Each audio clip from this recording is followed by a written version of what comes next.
Na-drop tayo dito sa Allegra Heights 2. Sana nakaabang na yung customer, no?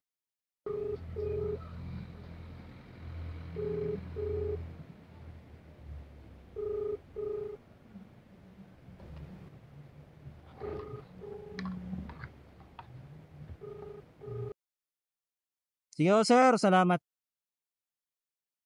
At ayun guys, di habang nandun ako sa pin location, sa may pin location ng customer, no? May lumapit sa aking isang homeowners na kung sino daw yung hinahanap ko.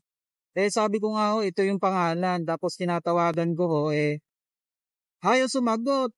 Siguro mga 3 beses ko na tinatawagan ayaw sumagot. Pinagtanong niya dun sa kapitbahay niya na mukha atang mga matagal na dun nakatira. Hindi rin nila kilala. Kaya ang sabi ni nanay,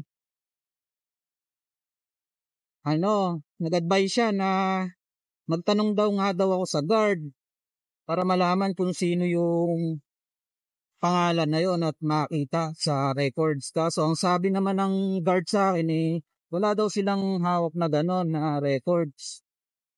Hindi, siyempre, sabi nila yun, hindi paniniwalaan ko na lang, di ba? Para, siyempre, hindi umaba yung oras. Eto, yung customer, biglang lumabas.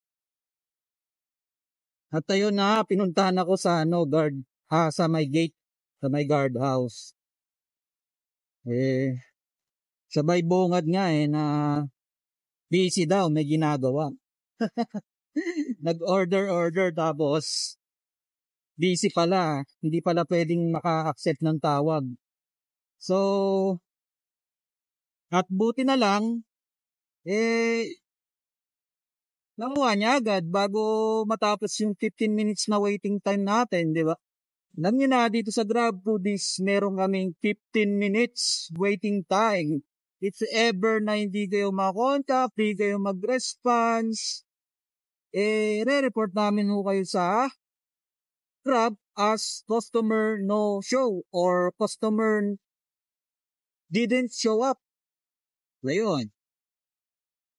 Pero all goods in the hoods kasi nakuha niya naman yung order niyan. At syempre, magpasensya, all goods tayo din.